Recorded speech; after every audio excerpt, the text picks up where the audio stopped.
ইন্না সলাতা তানহা আনিল ফাহশাই ওয়াল মুনকার, নামাজ যদি তোমার ঠিক হয় আলকালা বন্ধ হয়ে যাবে, সুদ খাওয়া বন্ধ হয়ে যাবে, স্ত্রী পর্দায় ঢুকবে, হালাল খাওয়ার চেষ্টা করবেন, মা বাবাকে খানা খাওয়ার চেষ্টা করবেন। মক্কার ইমামরে যদি খানা খাওয়ায়, আমারে যদি খানা খাওয়ায়, ঢাকার হুজুরে খানা খাওয়ায়, দোয়া কবুল হইতে পারে, নাও হইতে পারে, কিন্তু অন্ধ পিতামাতা, দুঃখিনী পিতামাতারে যদি খানা খাওয়ায়, ডাইরেক্ট দোয়া কবুল হয়ে যাবে। পিতামাতার অবাধ্য সন্তানের দোয়া আল্লাহ কখনো কবুল করে না। বেনামাজির 15 শাস্তি। 1 নম্বরে বেনামাজির মুখে নুরানি কোনো চেহারা থাকে না। দেখবেন যারা 5 ওয়াক্ত ওযু করে, কালো হইলেও চেহারা সুন্দর দেখায়। চরমনার হুজুরের পাগড়ি যদি মাথায় থাকে, কত সুন্দর দেখায়। সাদা পাগড়ি হোক, কালো পাগড়ি হোক, সবুজ পাগড়ি হোক, কত সুন্দর দেখা যায়। আল্লাহ বাজান রামা, এই জন্য ঠিকভাবে নামাজ পড়ার চেষ্টা করবেন। নামাজ হলো বড় দৌলত। নামাজ ছাড়া কোনো মানুষের উপায় নেই। যখন দেখেন নামাজ পড়লেন সুদ খান, নামাজ পড়লেন ঘুষ খান, নামাজ পড়েন মায়েরে খাবার দেন না, নামাজ পড়েন বিবির পর্দায় রাখেন না, নামাজ পড়ে মেয়েরা পর্দায় থাকে না, নামাজ পড়ে ঘরে অশ্লীল মোবাইল চলতেছে, বুঝবেন আপনার নামাজ কবুল হইতেছে না।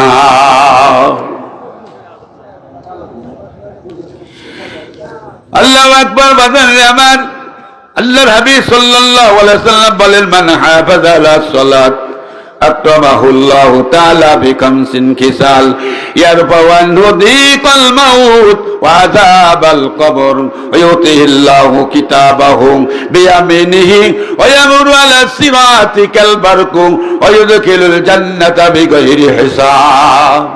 বাবারে আমার, ওয়াস্তসিয়াত অনেক বড় বড় কেস আছে। এদিকে গেলে ওই যে মেলায় বেছে দেখবেন, মেলায় বেছে হাওয়ায় লাল চিনি দিয়ে বানায় না, হাওয়ায় লাল খাইলে একদিন হারাদিন খাইলেও পেটের কিছু হয় না। ঠিক বন্ধু, কিসা খাইনি আল্লাহ কবরে জিগাবে না। আল্লাহ জিগায় বান্দার নামাজটা কি পড়ছিলা কিনা পড়ছিলা। হোসেন আহমদ মাদানী রহমতুল্লাহ আলাইহি একবার ওয়াজ করতেছে এক মহাজন ব্যক্তি, এক ধনী ব্যক্তির দাওয়াত দিকে, হুজুর আপনার সাথে যারা আসছে 2-4 জন, তাকে সব আমার বাড়ি দাওয়াত দিছে। হুজুর মাইকে সেই বলছে, বাবা তোমরা মাহফিলে যত লোক আসছো সবাই দাওয়াত জমিদারের বাড়ি। জমিদার কাছে করলেন কি? আমি কইলাম কি? আপনি কইলেন কি? তারপরে এরা নাই ওয়াজ করতে পারতো, এরা তোমার সঙ্গী, এরা তো একদিন তো ওয়াজ করতেছি। হুজুর একটু ওয়াজ লম্বা করে, আমি একটা গরু জবই দিই কেন তাও পারবো না, তাই মোনাজাত লম্বা করে তাও পারবো না। যা জানছো তাই যে 2-3 ভাগ করো। আল্লাহ, মোনাজাত ওয়াজের শেষে গায়ে বাবা সবাই দাওয়াত হয়ে জমি ধরবি, হুজুর দাওয়াত না খাই যাব না।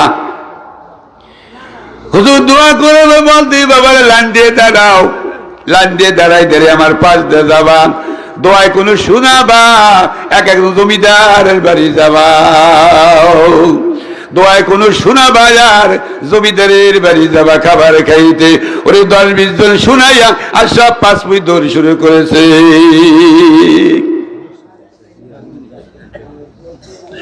জমিদারকে বলতে, কি ওয়াজ করলেন, কি সালন দিয়ে সালা দিলেন? লোকগুলা কই গেল, কয় বাবা এত দিছি বড় সালন দেয়া, ছোট সালন দিয়ে সালা দিলে 20 জনও পাবা না, তোমার খাবার নষ্ট হয়ে যাবে। তাই তো সেই সালনের নাম কি? তাই সেই সালনের নাম হইল জানাজার দোয়া। ভূতের লান খারাইতে কিচ্ছু জানে না।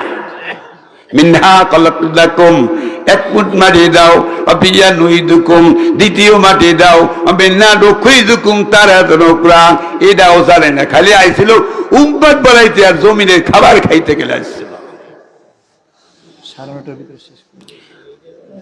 আল্লাহ, এবার যদি জিজ্ঞেস করা হয় ফরজ গোসলে কয় ফরজ, তাই সাবান তোয়াল গে লুঙ্গি, এটা নাকি ফরজ? গোসলে ভিতর 3টি ফরজ: গর্গা শোধ কুলি করা, নাকে পানি পৌঁছানো, সমস্ত শরীরে পানি পৌঁছানো।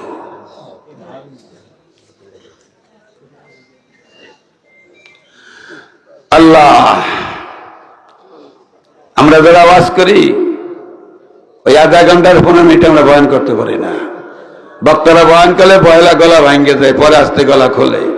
ওয়াজ কষের পানি উঠলাম আর ডালকে ফেলাইলাম।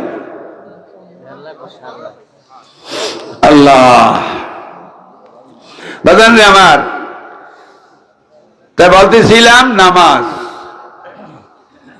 এক নম্বরে 5 ওয়াক্ত নামাজ যিনি পড়বেন তার রুজিতে কোনো অভাব হবে না, রুজিতে কোনো অভাব হবে না। দিকল আইশ দিকল মাউত, এক নম্বর রুজির অভাব হবে না, মৃত্যুর সময় তার কোনো কষ্ট হবে না। আল্লাহু আকবার। রোহের সামান লওবা দিয়া হও গো হুশিয়ার, রোহের সামান লওবা দিয়া হও গো হুশিয়ার, মৃত্যুকালে আজমি ইবলিস ইমান লুটিবার, এমন কোটিং ফেরে দুবাই পড়বে বেড়ে হায়, সেই দোকাতে ইমান রাখা হইবে বড় দায়। দেখেন ঘুমান গিয়ে সবাই কিন্তু ঘুমাইছে গেলে হাতের তসবিটা পড়ে যায়, শীতানে একটা তসবি রাখবেন, পড়তে পড়তে ঘুমাবেন, দেখবেন তসবি পড়ে যায়, কি বলে যাও করা, ঠিক মৃত্যুর সময় কিন্তু ওই অবস্থা হয়ে গেলে কলেমা নসিব হবে না, তওবা নসিব হবে না। এই জন্য সজাগ থাকতে আল্লাহ ইচ্ছা করলে সাথে বৃষ্টি দিতে পারে, দেয় না কেন? বান্দা কাছাই করে এই লোক, ঠিক না ভাই? ঠিক ঠিক ঘুমের বিছানায় গেলে কিন্তু আল্লাহ লগলা ঘুম দেয় না কেন? বান্দা কিছু দোয়া কালাম তসবি তালিম তওবা তিলে পড়ার পরে ঘুমাইছে। 2 নম্বরে নামাজি ব্যক্তির কবরের আযাব হবে না। কবরে আযাব বড় বান্দা কঠিন, 5টা জিনিস ধরে নিয়েন। 2 নম্বরে নামাজি ব্যক্তির কবরের আযাব হবে না। 3 নম্বরে নামাজি ব্যক্তির আমলনামা ডাইন হাতে পাওয়া যাবে। সুবহানাল্লাহ বিহামদিহি। কোন তাড়াহুড়া নাই। দেখেন নামাজ শুরু হয়েছে, আপনি 1 নম্বরে আছেন, সুন্দরভাবে পাক পবিত্র হইয়া ওযু করিয়া যদি আপনি একটা তসবিহ সুবহান রাব্বিল আলা অনেকেরই পাশে খাড়াইতে দেয়, সালাম ফিরে ঢাকিয়েছি, এক তসবিহ পরিমাণ যদি আপনি ইমামের সঙ্গে বসতে পারেন, পুরা জামাতে সবটা পেয়ে গেলেন, আপনি দ্বিতীয়বার 25 বার একটা নামাজ হইতে বেশি সব পেয়ে যাবেন। সুবহানাল্লাহ ওয়া বিহামদিহি। এই জন্য যে অবস্থায় পাবেন সেই অবস্থায় চলে যাবেন। 3 নম্বরে নামাজি ব্যক্তির আমলনামা ডাইন হাতে পেয়ে যাবেন। 4 নম্বরে নামাজি ব্যক্তি বিজির আকারে পুলসিরাত পার হইয়া জান্নাতে চলে যাবেন। বলেন সুবহানাল্লাহ ওয়া বিহামদিহি। 5 নম্বরে বন্ধুরে আমার, 4 নম্বরে নামাজি ব্যক্তি বিজির আকারে পুলসিরাত পার হয়ে যাবেন। 5 নম্বরে নামাজি ব্যক্তি বিনা হিসেবে জান্নাতে চলে যাবেন। বলেন সুবহানাল্লাহ। এবার যান, যারা অনেকে পড়েন, অনেকের বয়ান শুনছেন, যারা এশারের নামাজের বেতরের আগে 2 রাকাত তাহাজ্জুদ নামাজের নিয়তে 2 রাকাত নামাজ পড়বেন, সারা জীবন পড়বেন, ইনশাআল্লাহ এই 2 রাকাত নামাজ আপনার জান্নাতে যাওয়ার জন্য কাফি হয়ে যাবে। বলেন সুবহানাল্লাহ। আল্লাহ বাজান আমার, এই 5 ওয়াক্ত নামাজ শেষের পর্যায়ে আপনাকে আল্লাহ রাব্বুল আলামিন বিনা হিসেবে জান্নাতে নিয়ে যাবেন। বলেন সুবহানাল্লাহ ওয়া বিহামদিহি। আল্লাহ রাসূল সাল্লাল্লাহু আলাইহি ওয়াসাল্লাম বলেন, আল মারাতু ইযা সাল্লাত খামসাহা ওয়া সামাত শাহরাহা ওয়া হাসানাত ফারজাহা। মা বোনরা লক্ষ্য করে শুনুন সংক্ষেপ, যেই মহিলারা 5 ওয়াক্ত নামাজ পড়বে, 2 নম্বর রমজান রোজা আসতেছে, রোজা রমজান রোজা ঠিকভাবে রাখবে, আজান দিছি কি ইফতার করে নেবেন, দেরি করবেন না, আজানের শেষ হবে দেরি করবেন না, আজান দিছি কি ইফতার করে নেবেন। নামাজ রোজা রইয়া নামাজ দেরি করিয়া কাজা করবেন না, খবরদার, নামাজ হলো মেন জিনিস। আসতেছে রমজান,